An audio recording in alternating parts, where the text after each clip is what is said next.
Malayalam industry నుండి ఒక investigation thriller వచ్చిందంటే ఆ మూవీలోని స్టోరీని ప్రీ క్లైమాక్స్ వరకు ఏటేటో తిప్పేసి ఆ తిప్పడంలో కూడా విపరీతమైన ల్యాగ్ని చేసి ఆ ల్యాగ్ వల్ల మన సహనం పూర్తిగా చచ్చిపోయే స్టేజ్కి వెళ్ళాక ఒక అన్ఎక్స్పెక్టెడ్ ట్విస్ట్ ఒకటి పెట్టేసి మూవీని ఎండ్ చేసేసిన సందర్భాలే చాలా ఎక్కువ.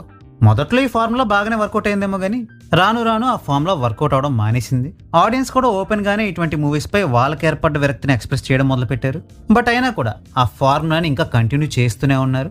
అండ్ ఈ యూయిర్ మూవీ కూడా ఆ కేటగిరీకి చెందినదే. బేసిక్ గా ఈ మూవీ ఒక రియల్ లైఫ్ ఇన్సిడెంట్ ని ఆధారంగా చేసుకొని తీశారు. అంటే ఒక ఫ్యామిలీలో జరిగిన మర్డర్స్ వల్ల ఆ ఫ్యామిలీలో ఉన్న చిన్నపిల్లలకి ఎదురైన సమస్యలు ఏమిటి, ఆ పిల్లలను రెస్క్యూ చేయడానికి పోలీసులు చేసిన ప్రయత్నాలు ఏంటనేది ఈ మూవీ యొక్క కోర్ పాయింట్. అయితే ఈ పాయింట్ దాకా మూవీని నడిపించే క్రమంలో క్యారెక్టర్స్ ఎస్టాబ్లిష్మెంట్ అని పోలీస్ ఇన్వెస్టిగేషన్ అని చాలా టైంని వేస్ట్ చేసేసారు. Which is the main drawback of this movie. అంటే ఇక్కడ నా ఉద్దేశం ఇన్వెస్టిగేషన్ ప్రాసెస్ ని చూపించకుండానే కేసుని సాల్వ్ చేసేయాలని కాదు. ఇన్వెస్టిగేషన్ ప్రాసెస్ ని ఇంట్రెస్టింగ్ వేలో ప్రెజెంట్ చేస్తే 2 గంటలేంటి 3 గంటలున్నా ఆ సినిమాని హ్యాపీగా చూడగలుగుతా.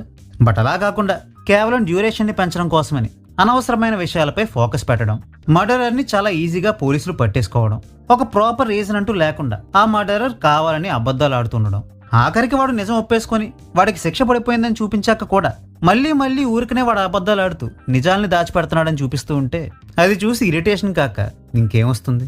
మేబీ ఈ మూవీలో ఉన్న ఫ్లఫ్ అంతటిని తీసేసి ఒక 1.5 hour డ్యూరేషన్ ఉన్న మూవీలానో ఆర్ ఒక డాక్యుమెంటరీలానో తీసుంటే ఈ మూవీ మీద నాకు సదభిప్రాయం ఏర్పడేదేమో.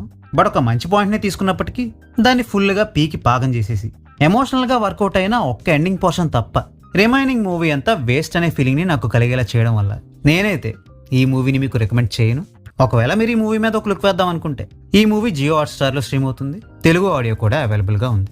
సో ఇంతటితో ఈ వీడియో సమాప్తం. మళ్ళీ ఇంకో వీడియోతో కలుద్దాం. అంతవరకు సెలవు. టాటా బాయ్.